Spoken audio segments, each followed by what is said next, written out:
जय हिंद दोस्तों, mission Rajgir YouTube channel में आप सभी का स्वागत है। आज 75 क्वेश्चन का रुक्मणी प्रकाशन का सेट लेकर आए हैं, जिसमें आपको चारों ऑप्शन के साथ जो है 300 से अधिक क्वेश्चनों का डिस्कशन जो है देखने को मिलेगा। तो चलिए हम लोग डिस्कशन शुरू करेंगे। अगर डिस्कशन पसंद आए तो लाइक, सब्सक्राइब और शेयर करना ना भूलिएगा।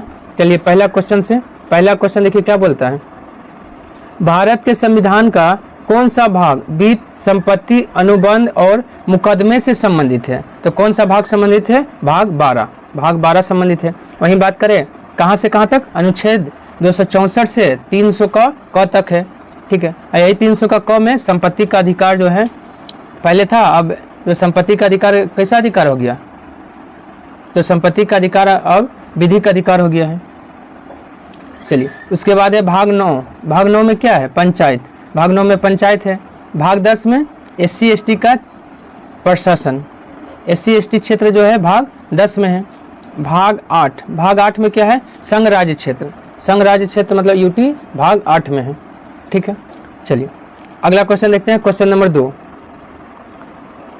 2 देखिए क्या बोलता है। क्वेश्चन नंबर 2, 73वें संविधान संशोधन अधिनियम के अनुच्छेद 243 का H के अनुसार किसी राज्य को विधानमंडल निम्न निधियों से पंचायतों को सहायता अनुदान देने का प्रावधान है। सहायता अनुदान देने का प्रावधान जो है किसके द्वारा? तो राज्य का संचित निधि से। ऑप्शन सी, राज्य का संचित निधि से है। और वही अनुदान दिया जाता है पंचायतों को कौन सा अनुच्छेद द्वारा? अनुच्छेद 243 का H। पंचायत का अनुच्छेद याद रखिएगा, ये ज़्यादा पूछा जाता है आजकल।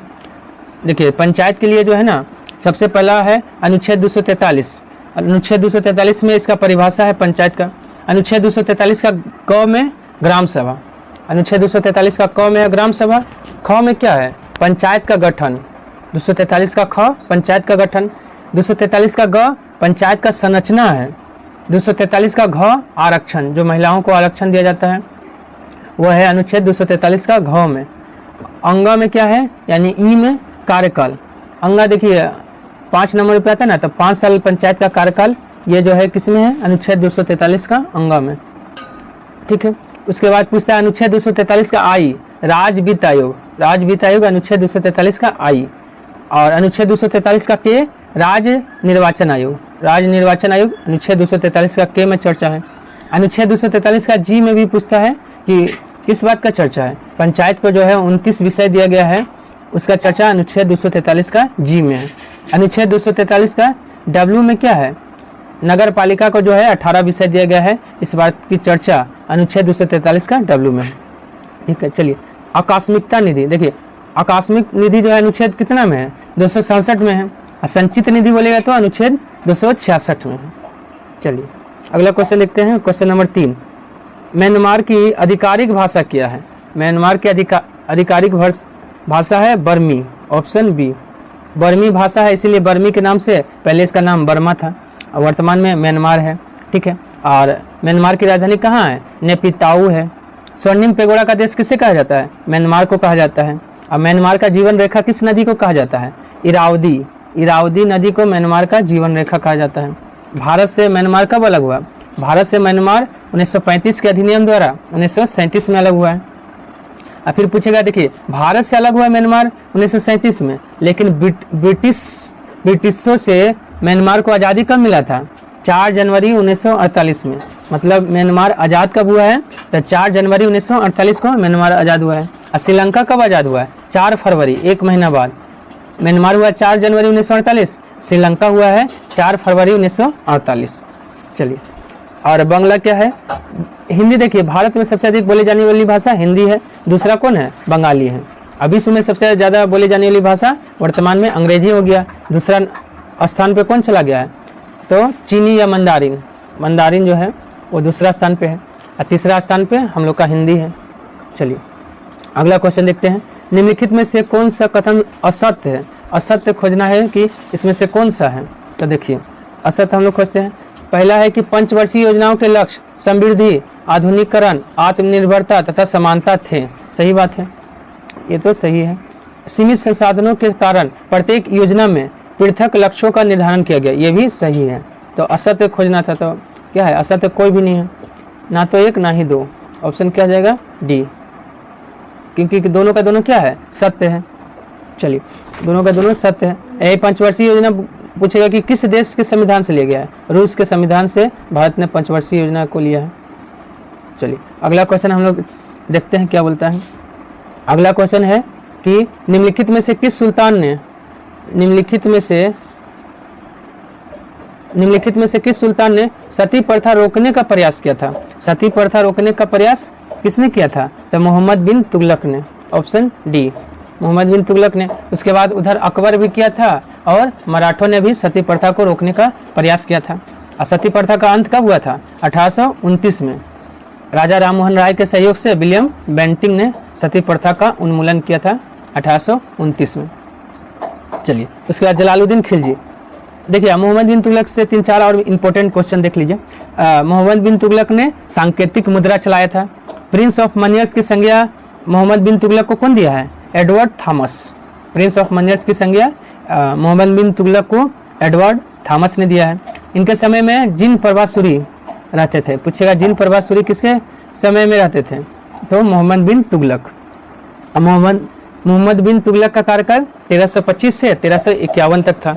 ठीक है, और इनका मृत्यु कहाँ हुआ था, मोहम्मद बिन तुगलक का मृत्यु सिंध जाते समय ठट्टा के निकट हो गया था।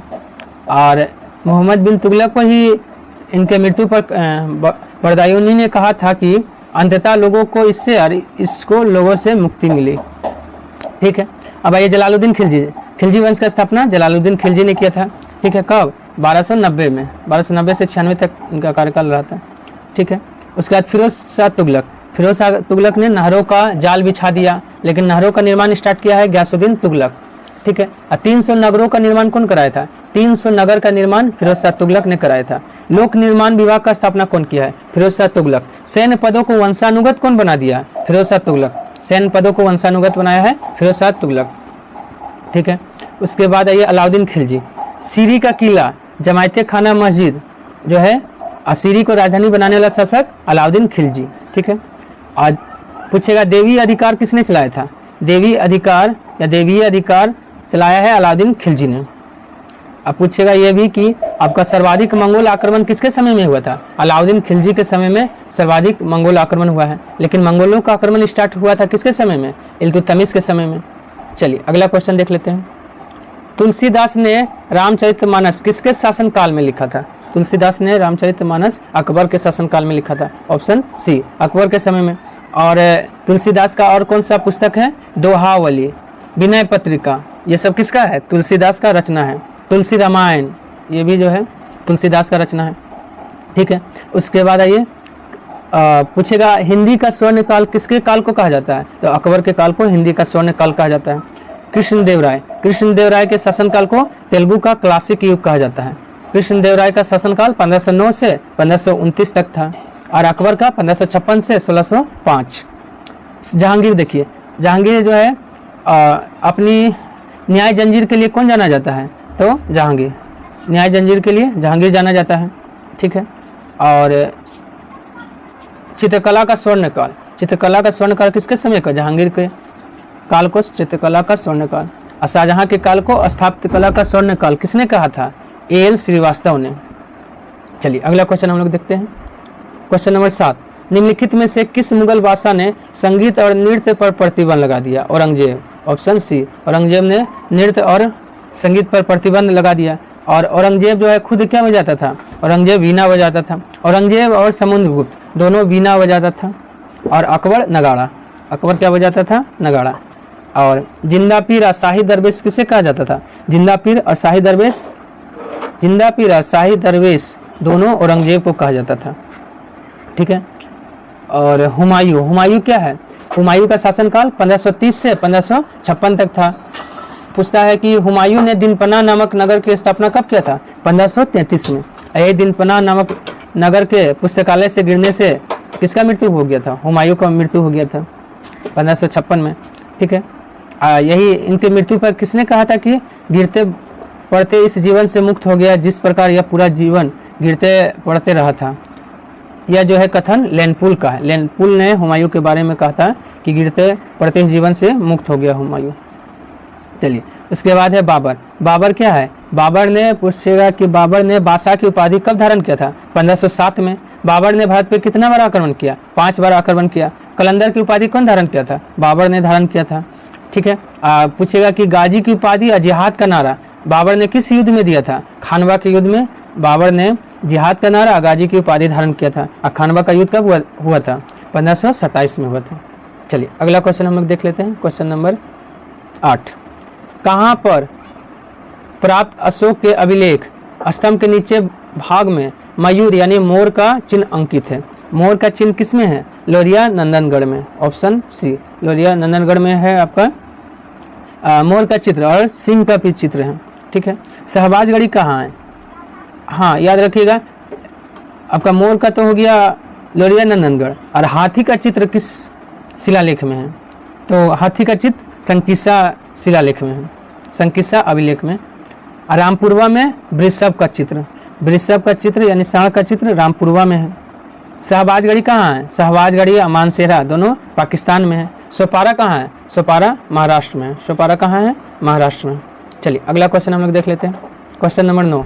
भारत में मुद्रा आपूर्ति की स्थिति के संबंध में कहा जा सकता है कि, क्या कहा जा सकता है? जनता के पास मुद्रा बैंकों में जमा से कम है। ऑप्शन ए, मुद्रा आपूर्ति का,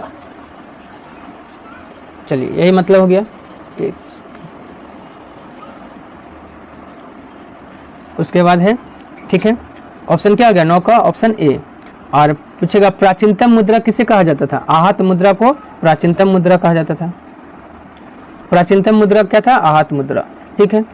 और मुद्रा मापन जो है ना, कितना प्रकार का होता है?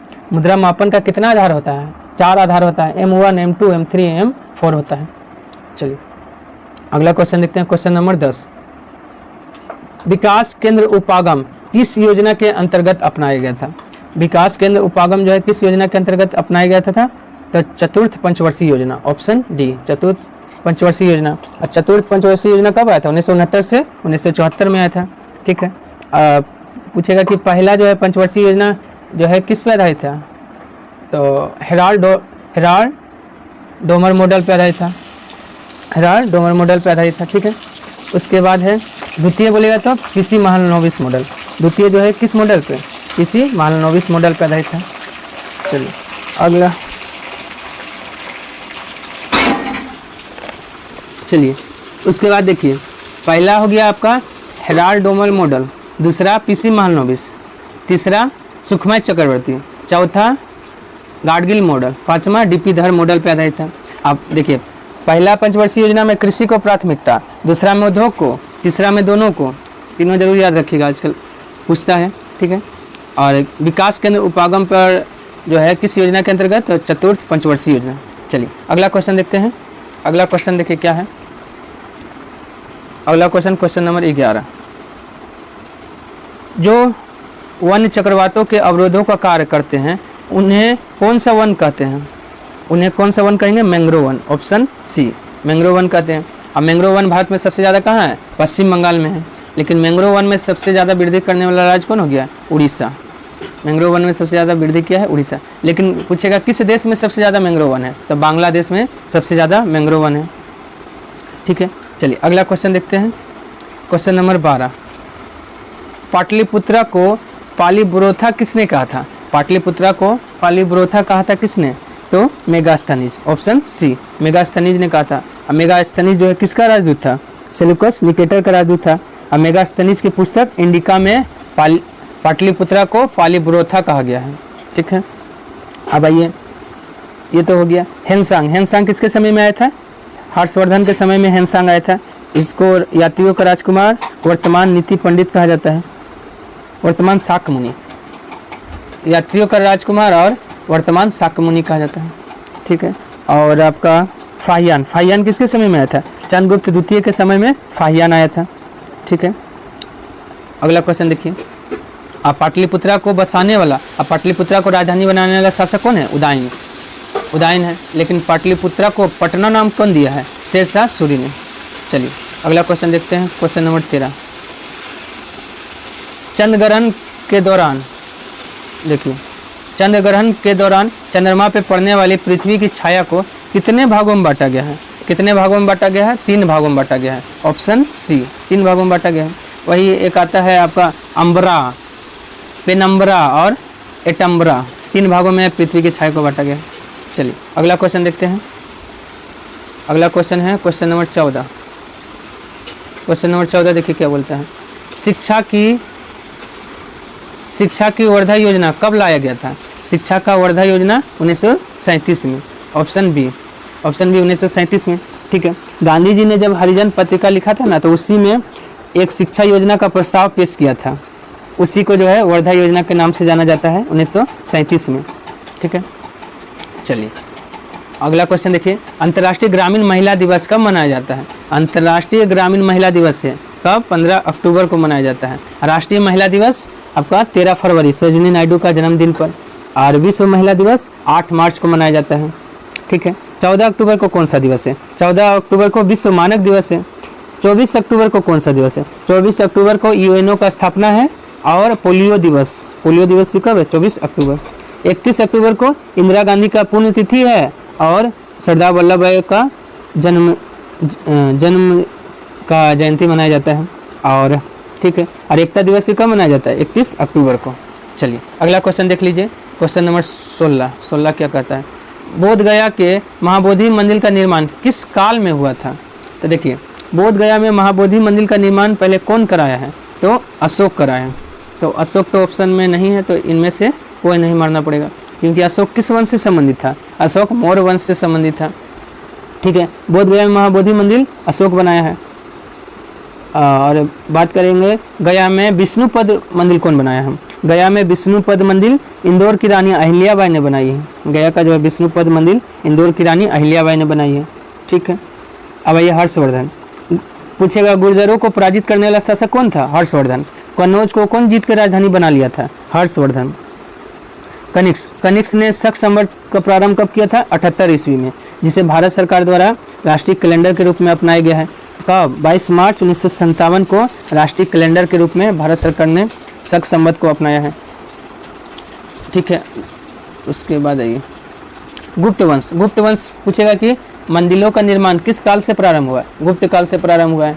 और ब्राह्मणों को सबसे अधिक दान जो है ना, सबसे अधिक गांव को दान किसने किया है? गुप्त ने। लेकिन गांवों को दान देने का प्रारंभ जो है सातवाहनों ने ब्राह्मणों से किया था, जो जिसका जानकारी नानाघाट अभिलेख से मिलता है।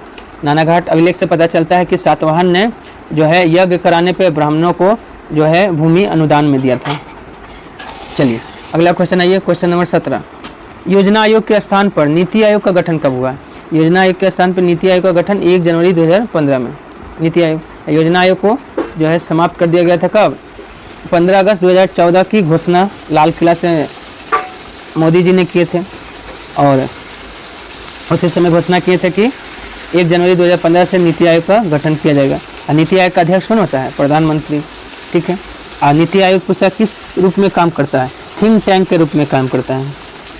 ठीक है, चलिए अगला क्वेश्चन आइए, क्वेश्चन नंबर 18।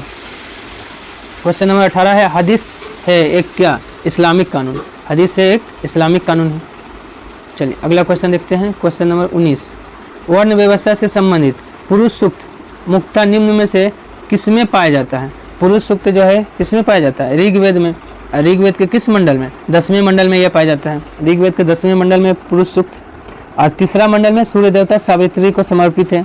और ऋग्वेद के 7वें मंडल में दशराग युद्ध ऋग्वेद के 7वें मंडल में, और 9वां मंडल सोम को समर्पित है।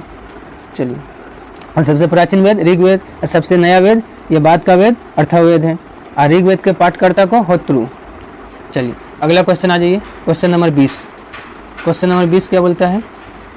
बहमनी राज्य की प्रथम राजधानी निम्न में से कौन सी थी? बहमनी राज्य की प्रथम राजधानी गुलबर्गा। Option B Gulbarga. और गुलबर्गा को राजधानी कौन बनाया था? अलाउद्दीन मोहम्मद हसन शाह ने, जिसे हसन गंगू कहते हैं। 1347 में बहमनी राज्य की स्थापना किया और गुलबर्गा को राजधानी बनाया।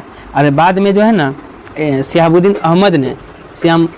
अहमद ने राजधानी को बिदर ले गया। गुलबर्गा से बिदर कौन ले गया है? शहाबुद्दीन अहमद। और दौलताबाद का स्थापना कौन किया था? एमबीटी ने राजधानी को दिल्ली से कहाँ लाया था? देवगिरी। और देवगिरी का नया नाम क्या रख दिया था? दौलताबाद। चलिए अगला देखिए, अगला क्या है? मेरियाना गर्त स्थित है। मेरियाना गर्त जो है कहाँ है? प्रशांत महासागर में। ऑप्शन डी, प्रशांत महासागर में। और मेरियाना गर्त को चैलेंजर गर्त भी कहते हैं। और इसका गहराई कितना है? 11,033 मीटर है। ठीक है, आप पूछेगा ना कि क्या पूछेगा कि प्रशांत महासागर का जो है आकार कैसा होता है? त्रिभुजाकार होता है। और अटलांटिक महासागर का आकार इस आकार का होता है। कुल कितने गर्त का खोज हो चुका है? कुल 57 गर्त का खोज हो चुका है, जिसमें से 32 प्रशांत महासागर में है, 19 अटलांटिक में है और 6 हिंद महासागर में है। 32 प्रशांत में, 19 अटलांटिक में और 6 हिंद महासागर में गर्त मतलब गहरा बिंदु का खोज हो चुका है। चलिए अगला क्वेश्चन देखिए, क्वेश्चन नंबर 22। क्वेश्चन नंबर 22 देखिए, पुरुषों के 1983 के विश्व कप क्रिकेट फाइनल में मैन ऑफ द मैच का खिताब किसे घोषित किया गया था? मैन ऑफ द मैच का खिताब मिला था किसको? मोहिंदर अमरनाथ को। Option B, Mohinder Amarnath. भारत जो है वेस्ट इंडीज़ को हराकर 1983 का वर्ल्ड कप जीता था। ठीक है, और भारत जो है कितना रनों से जीता था? 43 रनों से जीता था, याद रखिएगा। 43 रन से भारत वेस्ट इंडीज़ को हरा दिया था। ठीक है, और इसमें सर्वाधिक विकेट 1983 के वर्ल्ड कप में कौन लिया था? रोजर बिन्नी, भारत के 18 विकेट लिए थे। और सर्वाधिक रन डेविड गोबर ने 1983 वर्ल्ड कप में सर्वाधिक रन बनाया था। इसका कप्तान, भारतीय कप्तान कौन था 1983 के वर्ल्ड कप का? कपिल देव, 1983 का कपिल देव। और मोहिंदर अमरनाथ ने जो है कितना विकेट लिया था? 3 विकेट और 26 रन बनाया था। ये ऑलराउंडर थे, 3 विकेट भी लिए थे और 26 रन भी बनाए थे, इसलिए इनको मैन ऑफ द मैच दिया गया। उसके बाद भारत ने क्रिकेट विश्व कप जो है कब जीता है? 2011 में। फिर ये 50-50 ओवर वाला है। ठीक है, 2 बार T20 में भी वर्तमान को जोड़कर 2 बार 2020 ICC वर्ल्ड कप भारत जीत चुका है। चलिए अगला क्वेश्चन देखते हैं, क्वेश्चन नंबर 23। भारत में प्रथम न्यूक्लियर ऊर्जा स्टेशन की स्थापना जो है कहाँ किया गया है? तो तारापुर, महाराष्ट्र में। ऑप्शन सी, तारापुर में किया गया। किसके सहयोग से? अमेरिका के सहयोग से। ठीक है, कलपक्कम कहाँ है? तमिलनाडु में। भारत का सबसे बड़ा जो है न्यूक्लियर रिएक्टर कहाँ है? कलपक्कम, तमिलनाडु में। कोटा राजस्थान हो गया। ठीक है, नरोरा उत्तर प्रदेश। फिर पूछेगा भारत का प्रथम परमाणु रिएक्टर कौन है? अप्सरा। भारत का प्रथम परमाणु रिएक्टर अप्सरा। चलिए अगला क्वेश्चन आइए, क्वेश्चन नंबर 24। बिहार के प्रथम निर्दलीय मुख्यमंत्री कौन है? बिहार के प्रथम निर्दलीय मुख्यमंत्री महामाया प्रसाद सिन्हा। ऑप्शन ए, महामाया प्रसाद सिन्हा प्रथम निर्दलीय मुख्यमंत्री। ठीक है, लेकिन प्रथम दलित मुख्यमंत्री बिहार के कौन है? भोला पासवान। श्री कृष्ण सिंह प्रथम मुख्यमंत्री। ठीक है, और प्रथम महिला मुख्यमंत्री तो राबड़ी देवी हैं। कौन है? राबड़ी देवी। अब प्रथम प्रधानमंत्री, पहले मुख्यमंत्री के पद को प्रधानमंत्री कहा जाता था 1937 में। कौन बने थे? मोहम्मद यूनुस। चलिए अगला क्वेश्चन हम लोग देखते हैं, क्वेश्चन नंबर 25। क्वेश्चन नंबर 25 देखिए क्या बोलता है। क्वेश्चन नंबर 25 में ये, एशियाटिक सोसाइटी ऑफ बंगाल की स्थापना किस वर्ष हुआ था? एशियाटिक सोसाइटी ऑफ बंगाल का स्थापना 1784 में। ऑप्शन सी, किसने किया था 1784 में? विलियम जोन्स ने। विलियम जोन्स ने ही अभिज्ञान शाकुंतलम मनुस्मृति का अनुवाद जो है अंग्रेजी भाषा में किया है। ठीक है, और लेकिन भगवत गीता का अंग्रेजी अनुवाद किसने किया है? भगवत गीता का अंग्रेजी अनुवाद विलियम विल्किंस ने किया है। चलिए अगला क्वेश्चन देखते हैं हम लोग। अगला क्वेश्चन क्या बोलता है? Question number 26। क्वेश्चन नंबर 26 देखिए, निम्नलिखित संविधान के निम्नलिखित में से किस प्रावधान के अंतर्गत भारतीय संसद को नया राज्य बनाने का अधिकार है? नया राज्य अगर बनाना हो तो अनुच्छेद 3 के द्वारा। जैसे बिहार से बिहार से झारखंड अलग हुआ है, किस अनुच्छेद के द्वारा? अनुच्छेद 3 के द्वारा। फिर राज्यों के सीमा में परिवर्तन, राज्यों के नाम में परिवर्तन, ये सब किस में है? अनुच्छेद 3 में है। अनुच्छेद 1 में क्या है? भारत राज्यों का संघ है। अनुच्छेद 2 में क्या है? जो है अनुच्छेद 2 में है कि किसी दूसरे राज्य या देश को जो है भारत में मिलाया जा सकता है। जैसे सिक्किम को हम लोग भारत में मिलाएं। पहले सिक्किम भारत का हिस्सा नहीं था, एक अलग देश था, उसको भारत में मिलाया गया अनुच्छेद 2 के द्वारा। चलिए अगला क्वेश्चन हम लोग देखते हैं, क्वेश्चन नंबर 27। फीफा विश्व कप 2026 का आयोजन कहाँ होगा? फीफा विश्व कप 2026 का जो है आयोजन कहाँ किया जाएगा? तो देखिए उत्तरी अमेरिका के 3 देश हैं। कौन कौन है उत्तरी अमेरिका का? USA, Canada, Mexico. उत्तरी अमेरिका में तीन बड़े देश हैं ना, तीनों में होगा। कहाँ कहाँ? अमेरिका, कनाडा, मेक्सिको, तीनों देश में होगा 2026 का फीफा विश्व कप।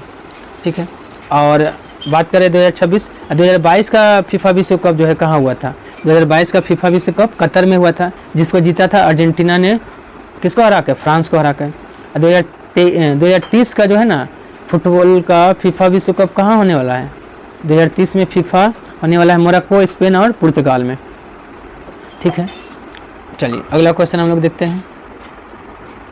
अगला क्वेश्चन 26 नंबर, भारतीय संविधान के किस अनुच्छेद में मानव के दुर्व्यवहार और बलात्श्रम आ जाएगा? तो अनुच्छेद 23 में है। ठीक है, अनुच्छेद 25 में क्या है? अनुच्छेद 25 में धर्म की स्वतंत्रता, कोई भी धर्म मान सकते हैं। और पंजाबी लोग कृपान रखते हैं, किस अनुच्छेद के द्वारा? अनुच्छेद 25 के द्वारा यह स्वतंत्रता दिया गया है। अनुच्छेद 24 में क्या है? 14 वर्ष से कम आयु के बच्चे को जो है कारखानों या जोखिम भरे स्थानों में काम नहीं करवाना है। अनुच्छेद 28 क्या बोलता है? सार्वजनिक शिक्षण, अनुच्छेद 28 क्या है? सार्वजनिक शिक्षण संस्थाओं में जो है ना सार्वजनिक शिक्षण संस्थाओं में धर्म संबंधित जो है ना विद्या नहीं दिया जाएगा, यह चर्चा है अनुच्छेद 28 में। चलिए अगला क्वेश्चन आइए। अगला क्वेश्चन देखिए क्या बोलता है, संघीय संसद का निम्न अथवा लोकप्रिय सदन कौन है? निम्न सदन बोलिए या लोकप्रिय सदन, दोनों लोकसभा है। और उच्च सदन किसको कहा जाता है? राज्यसभा को कहा जाता है। चलिए, भारत के वे पहले उपराष्ट्रपति जिनका कार्यकाल के दौरान मृत्यु हो गया था, कृष्णकांत ऐसे उपराष्ट्रपति थे जिनका कार्यकाल के दौरान मृत्यु हो गया था। 1997 से 2002 तक उपराष्ट्रपति के पद पर रहते हैं। और उपराष्ट्रपति का पद कौन सा अनुच्छेद में है? अनुच्छेद 63 में है। चलिए अगला क्वेश्चन देखते हैं। अगला क्वेश्चन क्या बोलता है? क्वेश्चन नंबर 31, जुलाई 2023 में संयुक्त अरब अमीरात में आयोजित 34वें अंतर्राष्ट्रीय जीव विज्ञान ओलंपियाड 2023 में भारत ने कौन सा स्थान हासिल किया था? भारत ने पहला स्थान हासिल किया था, ऑप्शन ए, पहला स्थान। चलिए अगला क्वेश्चन आइए, निम्न में से कौन पंचायती राज व्यवस्था को संवैधानिक दर्जा प्रदान करता है? कौन प्रदान करता है? 11वीं अनुसूची, ऑप्शन ए। और पंचायती राज को संवैधानिक दर्जा कब मिला था? पंचायती राज को संवैधानिक दर्जा 24 अप्रैल 1993 में कौन सा समिति ने दिलाया था? LM सिंघवी समिति। 12वीं अनुसूची किससे संबंधित है? नगर पालिका से संबंधित है। चलिए अगला क्वेश्चन हम लोग देखते हैं। भारत के आर्थिक नियोजन के क्षेत्र में एक शोषण विहीन समाज की स्थापना के उद्देश्य से किसने सर्वोदय योजना प्रस्तुत किया था? सर्वोदय योजना किसने? जयप्रकाश नारायण ने, ऑप्शन ए, जयप्रकाश नारायण ने सर्वोदय योजना 1950 में। और पूछेगा हजारीबाग जेल से कौन फरार हो गए थे 1942 के भारत छोड़ो आंदोलन के समय? तो जयप्रकाश नारायण। ठीक है, और ठीक है उसके बाद आइए, ये तो हो गया सर्वोदय योजना 1950 जयप्रकाश नारायण। और जन योजना 1945 MN रॉय, जन योजना यानी पीपल्स प्लान MN रॉय 1945। गांधीवादी योजना 1944 MN अग्रवाल, गांधीवादी योजना कब? 1944 में MN अग्रवाल। बॉम्बे प्लान 1944 में 8 उद्योगपतियों के द्वारा शुरू किया गया था, जिसका हेड कौन थे? आरदेशिया दलाल। चलिए अगला क्वेश्चन हम लोग देख लेते हैं, क्वेश्चन नंबर 34। क्वेश्चन नंबर 34, 21 अप्रैल को कौन सा दिवस मनाया जाता है? 21 अप्रैल को कौन सा दिवस मनाया जाता है? तो पंचायती राज दिवस। सॉरी, 21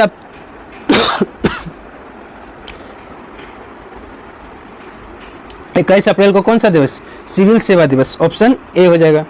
क्या हो जाएगा? Option A. अब पृथ्वी दिवस कब मनाया जाता है? 22 अप्रैल को पृथ्वी दिवस मनाया जाता है। पंचायती राज दिवस 24 अप्रैल, पंचायती राज दिवस कब है? 24 अप्रैल। विश्व विरासत दिवस 18 अप्रैल को मनाया जाता है। चलिए अगला क्वेश्चन देखते हैं। अगला क्वेश्चन क्या है? पूर्ण स्पर्धा में कीमत का लेन देन आप किसे मानते हैं? पूर्ण स्पर्धा में कीमत का लेन देन फर्म को माना जाता है, ऑप्शन ए। चलिए अगला क्वेश्चन देखते हैं, क्वेश्चन नंबर 36। निम्नलिखित में से भूटान की मुद्रा क्या है? भूटान की मुद्रा न्यूगल्ट्रम है, ऑप्शन डी। न्यूगल्ट्रम है, भूटान की मुद्रा है, ऑप्शन डी। ठीक है, और भूटान का मुद्रा न्यूगल्ट्रम हो गया, लेकिन भूटान की राजधानी कहाँ? थिम्पू है, भूटान की राजधानी थिम्पू। रुपया किसका है? भारत का है। और रुफिया अगर बोलता रुफिया तो इंडोनेशिया का, टका बांग्लादेश का है, डॉलर अमेरिका का है, मुद्रा है। चलिए अगला क्वेश्चन देखते हैं। उस राजा का नाम क्या है जो खिलजी वंश से संबंधित नहीं है? देखिए खिलजी वंश से संबंधित नहीं है कौन? जलालुद्दीन है, अलाउद्दीन खिलजी भी है, मुबारक शाह भी है, मलिक काफूर राजा नहीं था। मलिक काफूर जो है अलाउद्दीन खिलजी का सेनापति था। मुबारक शाह जो है क्या था? खिलजी वंश का अंतिम शासक था। अलाउद्दीन खिलजी खिलजी वंश का सबसे महान शासक था। चलिए अगला क्वेश्चन देखते हैं, क्वेश्चन नंबर 38। क्वेश्चन नंबर 38 देखिए, अंग्रेजों ने सिक्के ढालने की टकसाल सर्वप्रथम कहाँ स्थापित किया था? कलकत्ता में। ऑप्शन डी, कलकत्ता में स्थापित किया था सिक्का ढालने का टकसाल। ठीक है, और अंग्रेज भारत कब आया था? अंग्रेज भारत में 1600 ईस्वी में आया था। अंग्रेज भारत में 1600 में आया और पहली फैक्ट्री 1608 सूरत में लगाया था। हालांकि उसे जहांगीर ने बंद कर दिया था फिर, लेकिन उसके बाद फिर 1911 में मछलीपट्टनम में फैक्ट्री लगाया था। चलिए अगला क्वेश्चन देखिए, क्वेश्चन नंबर 39। भारत के उस राज्य का नाम बताइए जहां जंगली गधा का एकमात्र अभयारण्य है। जंगली गधा के लिए गुजरात। ऑप्शन ए, गधा पाया जाता है गुजरात में, जंगली गधा। ठीक है, गधा दिवस कब मनाया जाता है? गधा दिवस 8 मई। गधा दिवस कब मनाया जाता है? 8 मई को मनाया जाता है गधा दिवस। ठीक है, चलिए अगला क्वेश्चन हम लोग देख लेते हैं। अगला क्वेश्चन है 40 नंबर। राष्ट्रमंडल खेल 2022 पदक तालिका में भारत ने कुल कितना पदक जीता था और चौथा स्थान हासिल किया था? भारत ने कुल 61 पदक जीता था। ऑप्शन सी, 61 पदक जीता था और उसमें से 22 क्या था? स्वर्ण पदक, 16 रजत और कांस्य पदक कितना था? 23, टोटल मिलाकर 61। और राष्ट्रमंडल खेल 2022 का शुभांकर क्या था? पेरी द बुल था। और पहला राष्ट्रमंडल खेल 1930 हैमिल्टन कनाडा में हुआ था। ठीक है, इस राष्ट्रमंडल खेल 2022 में सर्वोच्च स्थान पे कौन रहा था? तो ऑस्ट्रेलिया रहा था। चलिए अगला क्वेश्चन देखते हैं, क्वेश्चन नंबर 41। अरावली पर्वत श्रृंखला निम्नलिखित में से किस राज्य में अवस्थित नहीं है? तो देखिए किस राज्य में अवस्थित नहीं? पंजाब में तो नहीं है, ऑप्शन ए हो जाएगा। गुजरात में है, राजस्थान में, हरियाणा में अरावली पहाड़ी का विस्तार है। और अरावली पहाड़ी का सर्वोच्च चोटी कौन है? गुरु शिखर, जिसकी ऊंचाई 1722 मीटर है, 1722 मीटर। चलिए अगला क्वेश्चन हम लोग देखते हैं, क्वेश्चन नंबर 42। लोक लेखा समिति अपनी वार्षिक रिपोर्ट किसे पेश करती है? लोक लेखा समिति अपनी वार्षिक रिपोर्ट किसे पेश करेगी? लोकसभा अध्यक्ष को। ऑप्शन बी, लोकसभा अध्यक्ष को।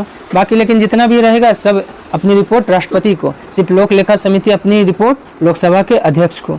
और लोक लेखा समिति किसकी रिपोर्ट की जांच करती है? CAG की रिपोर्ट की जांच कौन करती है? लोक लेखा समिति। और लोक लेखा समिति में कितना सदस्य होता है? 22 सदस्य होता है। 15 आपका लोकसभा से और 7 राज्यसभा से होता है, टोटल 22। ठीक है, इसमें विपक्ष दल का नेता ही लोक लेखा समिति का अध्यक्ष होता है। ठीक है, और लोक लेखा समिति का जुड़वा वाहन किसको कहा जाता है? प्राक्कलन समिति को।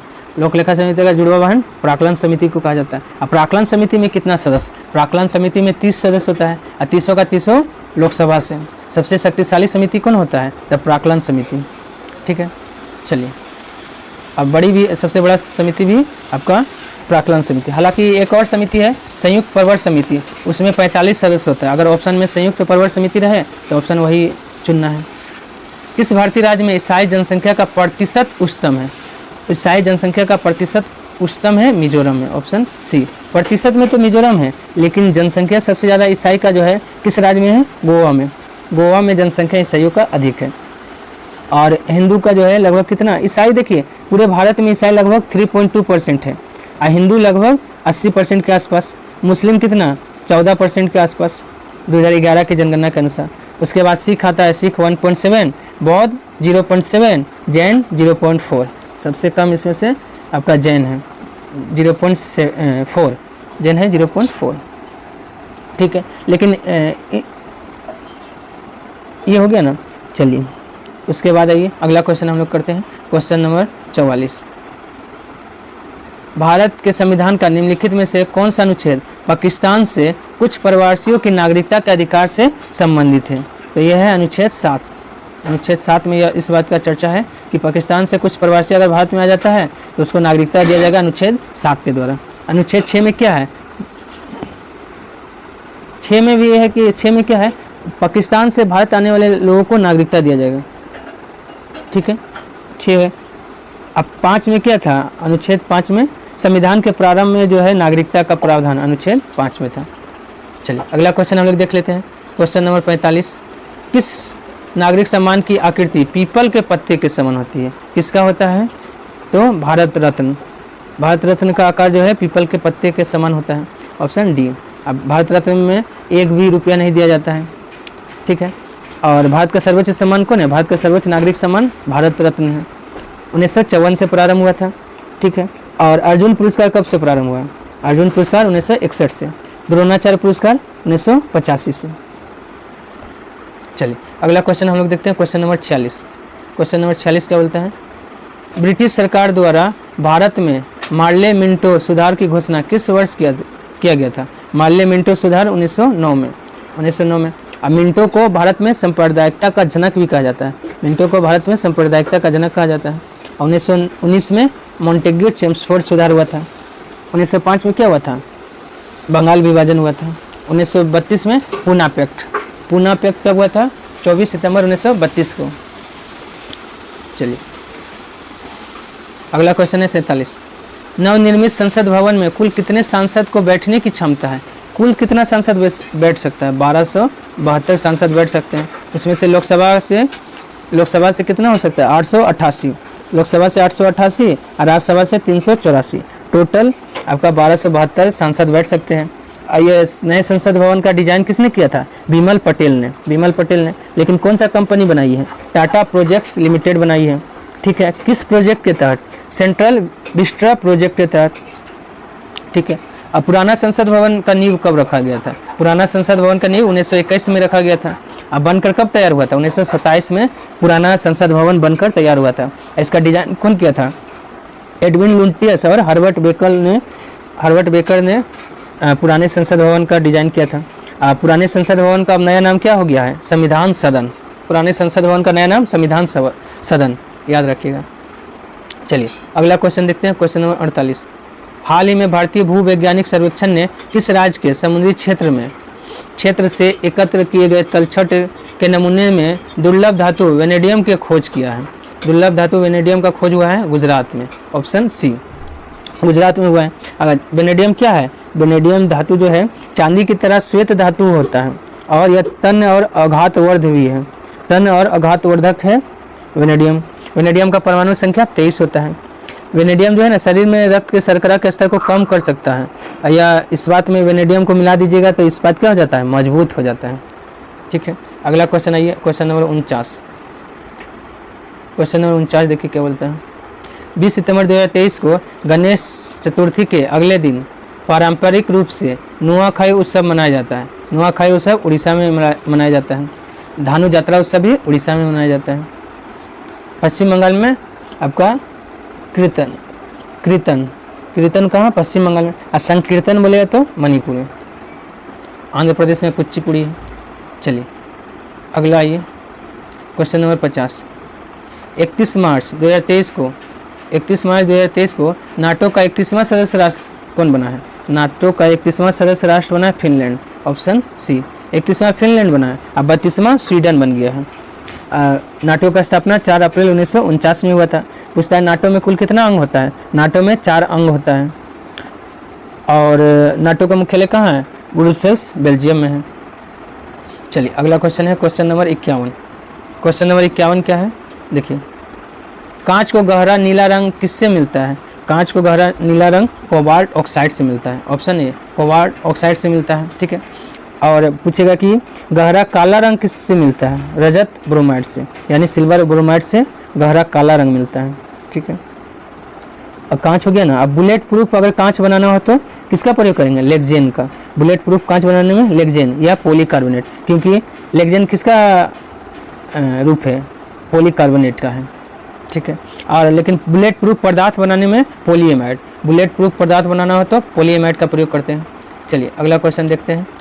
दूध को कुछ देर खुले में रखे जाने पर उसका स्वाद खट्टा हो जाता है, यह किसके बनने के कारण होता है? तो लैक्टिक अम्ल के कारण जो है दूध खट्टा हो जाता है, ठीक है। दूध का पीएच मान कितना होता है? 6.6 होता है। दूध में किसकी कमी पाई जाती है? दूध में आयरन और विटामिन सी की कमी पाई जाती है। देखिए, नींबू का अम्ल, नींबू में कौन सा अम्ल? साइट्रिक अम्ल होता है। और सिरका में एसिटिक अम्ल होता है। कार्बनिक अम्ल किस में होता है? फलों के रस में कार्बनिक अम्ल पाया जाता है। चलिए अगला क्वेश्चन देख लेते हैं, क्वेश्चन नंबर 53। वायुमंडल में ओजोन परत के ह्रास के लिए निम्नलिखित में से कौन सा रासायनिक द्रव उत्तरदायी है? वायुमंडल में ओजोन परत के लिए जो है कौन सा उत्तरदायी है? CFC, option C. क्लोरोफ्लोरोकार्बन जो है ओजोन छिद्र करने में सबसे ज़्यादा योगदान देती है। और ओजोन छिद्र का पता किसने लगाया था? इंग्लैंड के वैज्ञानिक फॉरमैन ने 1985 में अंटार्कटिका के ऊपर लगाया था, 1985 में अंटार्कटिका के ऊपर। और देखिए कार्बन डाइऑक्साइड पूछता है कौन सी गैस मानव के लिए हानिकारक और लाभदायक दोनों है? तो कार्बन डाइऑक्साइड। नाइट्रस ऑक्साइड को हंसाने वाली गैस कहते हैं। चलिए अगला क्वेश्चन देखते हैं, क्वेश्चन नंबर 54। पुस्तक जादूनामा जावेद अख्तर का एक सफ़र के लेखक कौन है? तो जादूनामा लिखा है जावेद अख्तर ने, ठीक है। देखिए आपका जादूनामा, पुस्तक जादूनामा के लेखक है अरविंद मंडलोई, ऑप्शन क्या हो जाएगा? ऑप्शन डी हो जाएगा। और अमिश त्रिपाठी का कौन सा पुस्तक है? वार ऑफ लंका, अमिश त्रिपाठी का है, ठीक है। शुभ्रा गुप्ता का कौन सा है? इरफान खान ए लाइफ इन मूवी, किसका है? आपका शुभ्रा गुप्ता का है। चलिए अगला क्वेश्चन देखते हैं, क्वेश्चन नंबर 55। मानव में, चलिए अगला क्वेश्चन देखते हैं, क्वेश्चन नंबर 55। मानव में मुख्य नाइट्रोजनी अवशिष्ट कौन सा है? मानव में मुख्य नाइट्रोजनी अवशिष्ट है यूरिया, ऑप्शन बी यूरिया है, ठीक है। अब मूत्र में यूरिया कितना परसेंट होता है? मूत्र में यूरिया 2% होता है और मूत्र में जल 96% होता है। यूरिक अम्ल 0.5% होता है, ठीक है। और ठीक है उसके बाद पूछेगा कि यूरिया है ना, यूरिया में नाइट्रोजन कितना परसेंट होता है? यूरिया में नाइट्रोजन 46% होता है। अब मूत्र का पीएच मान कितना होता है? मूत्र का पीएच मान 6 होता है। जल में आसानी से कौन घुल जाता है? अमोनिया जल में आसानी से घुल जाता है। चलिए अगला क्वेश्चन देखते हैं, क्वेश्चन नंबर 56। निम्नलिखित में से किसे फुल्स गोल्ड के नाम से जाना जाता है? फुल्स गोल्ड के नाम से आपको FeS2 को जाना जाता है, FeS2 को फुल्स गोल्ड के नाम से जाना जाता है। चलिए अगला क्वेश्चन है, देखिए अगला क्वेश्चन क्या है, क्वेश्चन नंबर 57। खाद्य श्रृंखला में किसी जीव की विशिष्ट स्थिति क्या कहलाती है? क्या कहलाएगी? पोषी स्तर। खाद्य श्रृंखला में किसी विशिष्ट स्थिति पोषी स्तर कहलाता है। चलिए अगला क्वेश्चन है, क्वेश्चन नंबर 58। थैलेसीमिया एक आनुवांशिक बीमारी है, यह किसको प्रभावित करता है? रुधिर को प्रभावित करता है। इसमें रक्त का थक्का जो है नहीं जल्दी जम पाता है। चलिए अगला क्वेश्चन देखिए, अगला क्वेश्चन है 59। असमान वेग और एक समान त्वरण के साथ चल रहे पिंड के लिए क्या होगा? वेग समय ग्राफ रैखिक होता है, ऑप्शन डी हो जाएगा। वेग समय ग्राफ रैखिक होता है। चलिए 60 नंबर क्वेश्चन देखिए। जल का विद्युत अपघटन एक उदाहरण है। जल का विद्युत अपघटन वियोजन अभिक्रिया का उदाहरण है, ऑप्शन बी वियोजन अभिक्रिया का उदाहरण। वियोजन मतलब जल है ना, तो जल से क्या होगा? टूटकर ऑक्सीजन और हाइड्रोजन में टूटेगा। जल जो है ऑक्सीजन और हाइड्रोजन में टूटेगा, इसको वियोजन कहते हैं। चलिए अगला क्वेश्चन है, क्वेश्चन नंबर 61। ध्वनि की आवृत्ति n, तरंगदैर्घ्य लैम्डा, चाल u है के बीच क्या संबंध होगा? क्या संबंध होगा देखना है। तो n बराबर क्या हो जाएगा? u by lambda, u by lambda हो जाएगा। चलिए अगला आइए, क्वेश्चन नंबर 62। देखिए क्वेश्चन नंबर 62 क्या है? इसको मिलाना है, इसको मिलाना है 62 में। तो देखिए हाइड्रोलिक दाब का सिद्धांत, हाइड्रोलिक दाब का सिद्धांत पास्कल क्या हो जाएगा? 3, ठीक है। उसके बाद है गति का जड़त्व का नियम, गति का जड़त्व का नियम गैलीलियो दिया है। 2 सौर प्रणाली के हेलियोसेंट्रिक सिद्धांत ये दिया है कोपर्निकस। गुरुत्वाकर्षण का सार्वत्रिक नियम ये दिया है न्यूटन। तो 3, 2, 1, 4 ऑप्शन देख लीजिए। 3, 2, 1, 4 ऑप्शन क्या हो जाएगा? बी। चलिए अगला क्वेश्चन देखते हैं, क्वेश्चन नंबर 63। क्वेश्चन नंबर 63 देखिए वो भी मिलान करना है। तो देखिए हम लोग मिलान करते हैं, किसका क्या हो जाएगा? फर्मी, एक फर्मी में 10 का पावर माइनस 15 मीटर होता है ना, तो क्या हो जाएगा? 3। एंगस्ट्रॉम, एंगस्ट्रॉम में क्या होगा? 10 का पावर माइनस 10 मीटर। 1 प्रकाश वर्ष में 9.46 इंटू 10 का पावर 15 मीटर होगा, 4 हो जाएगा।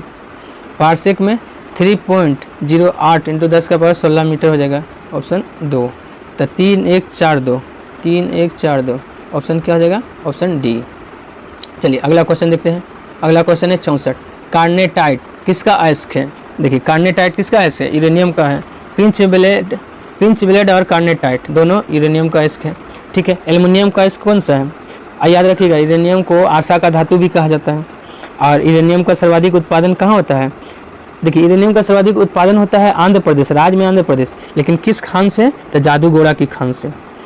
एल्युमिनियम का अयस्क कौन हो गया? Bauxite, corundum, feldspar, kaolin, cryolite, ये सब जो है एल्युमिनियम का अयस्क हो गया। सीसा का हो गया गैलेना, टीन का कैसिटेराइट हो गया। चलिए अगला क्वेश्चन देखते हैं, क्वेश्चन नंबर 65। निम्नलिखित में से संतृप्त वसा अम्ल को छांटना है। संतृप्त वसा अम्ल इसमें से कौन सा है? एसिटिक एसिड है और पामिटिक एसिड है। ऑप्शन ए और बी दोनों हो जाएगा, ठीक है। चलिए अगला क्वेश्चन है 66 नंबर। मम्स है, मम्स जो है क्या है? तो विषाणु द्वारा उत्पन्न रोग है। मम्स क्या है? विषाणु द्वारा उत्पन्न रोग है। ऑप्शन सी हो जाएगा, ठीक है। और विषाणु से होने वाला और रोग कौन कौन सा है? एड्स है, डेंगू है, ज्वर, रेबीज, पोलियो, पित्त ज्वर, खसरा, ये सब जो है किससे होता है? आपका विषाणु से होता है। जीवाणु से मेन रूप से टाइफाइड है, टीबी है, ये सब है गया। प्रोटोजोआ से क्या होता है? मलेरिया, कालाजार, पेचिस, ये सब प्रोटोजोआ से होता है। चलिए अगला क्वेश्चन हम लोग देख लेते हैं, क्वेश्चन नंबर 67। क्वेश्चन नंबर 67 देखिए क्या है। सर्दी, सर्दी किससे होगा? सर्दी होगा आपका बैक्टीरिया से, सॉरी सर्दी वायरस से ना होगा, एक का एक, ठीक है।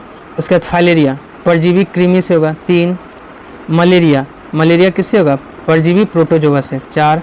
आंत ज्वर, आंत ज्वर किससे होगा? बैक्टीरिया से होगा। 1 3 4 2, 1 3 4 2, ऑप्शन बी 1 3 4 2 हो जाएगा। चलिए अगला क्वेश्चन देखिए, क्वेश्चन नंबर 68। अंतरिक्ष यान में ऑक्सीजन की आपूर्ति के लिए प्रयुक्त किया जाने वाला एक कोशिकीय शैवाल क्या है? तो क्लोरेला है। क्लोरेला क्या करता है? ये शैवाल जो है ये पानी की कमी को भी पूरा करता है, मनुष्य को प्रोटीन भी देता है, एनर्जी भी देता है, और ये जो है ऑक्सीजन की पूर्ति भी कर देता है। ये जो है जितना खाइए खाने से और ही बढ़ता है, और क्या होता है? खाने से जो है और बढ़ जाता है। चलिए अगला क्वेश्चन देखते हैं, क्वेश्चन नंबर 69। क्वेश्चन नंबर 69 देखिए। कैल्शियम कार्बाइड पर पानी गिराने से उत्पन्न गैस क्या होता है? Acetylene gas. Option D acetylene हो जाएगा। क्या हो जाएगा? एसिटिलीन। और कृत्रिम फल को कृत्रिम रूप से पकाने में एसिटिलीन होता है। चलिए अगला क्वेश्चन देखते हैं, क्वेश्चन नंबर 70। क्वेश्चन नंबर 70 देखिए। कुछ ऑटोमोबाइल्स में पीले रंग अतिरिक्त हेडलाइट क्यों लगे होते हैं? इसका क्या कारण है? तो पीला प्रकाश कोहरे को भेद देता है तथा कोहरे भरी रात में मार्ग को प्रकाशित रखता है, इसलिए जो है इसका प्रयोग किया जाता है। चलिए अगला क्वेश्चन देखते हैं, क्वेश्चन नंबर 71। पोर्टलैंड सीमेंट का मुख्य संगठकों में शामिल है, कौन कौन शामिल है? तो लाइम, सिलिका और एल्यूमिना। ऑप्शन डी हो जाएगा। और पोर्टलैंड सीमेंट का खोज कौन किया? जोसेफ स्पर्डिन ने किया है। चलिए अगला क्वेश्चन देखिए, क्वेश्चन नंबर 72। इंसुलिन स्रावित होता है। इंसुलिन अग्नाशय के बीटा कोशिका से होता है। अग्नाशय के बीटा कोशिका से इंसुलिन, अल्फा से ग्लूकागोन और गामा से सोमेटोस्टिन होता है, निकलता है। चलिए अगला क्वेश्चन देखते हैं। अवतल लेंस के मुख्य फोकस पर मिलती हुई प्रतीत होने वाली प्रकाश किरण अपवर्तन के बाद निकलेगी, कहाँ निकलेगी? तो मुख्य अक्ष के समानांतर। ऑप्शन सी हो जाएगा। और अवतल लेंस का प्रयोग निकट दृष्टि दोष में, और उत्तल लेंस का प्रयोग दूर दृष्टि दोष को दूर करने में किया जाता है। चलिए अगला देखिए। मेंडलीव की आवर्त सारणी में निम्नलिखित समूहों में से किस तत्व समूहों को बाद में तालिका में जगह मिली है? किसको? तो ऑप्शन बी को, मतलब स्कैंडियम, गैलियम और जर्मेनियम, तीनों को जो है बाद में जगह मिला है। और आवर्त सारणी कौन बनाया था? मेंडलीव ने बनाया था। उस समय कुल कितना तत्व था? 63। मेंडलीव का आवर्त सारणी में 63 तत्व था, उसमें 7 आवर्त था और 9 वर्ग था। लेकिन आधुनिक आवर्त सारणी कौन बनाया? मोसले ने। चलिए आज का अंतिम क्वेश्चन देखिए। निम्नलिखित में से किस धातु में सर्वाधिक विद्युत संवाहक कर्ता होती है? सर्वाधिक विद्युत संवाहक कर्ता मतलब क्या हो गया? विद्युत मतलब पास करेगा सबसे अच्छा, करंट जो है सबसे ज़्यादा किस में प्रवाहित होगा? तो चांदी में। ऑप्शन बी चांदी में होगा। और चांदी का क्रमांक कितना होता है? परमाणु क्रमांक 47 होता है, ठीक है। और सोना क्या होता है? सोना का तन्यता सबसे अधिक होता है। लिथियम क्या है? सबसे हल्का धातु है। प्लेटिनम को सफ़ेद स्वर्ण के नाम से जाना जाता है। आज के लिए इतना ही, धन्यवाद। अगर पसंद आया हो तो लाइक, सब्सक्राइब और शेयर करना ना भूलें।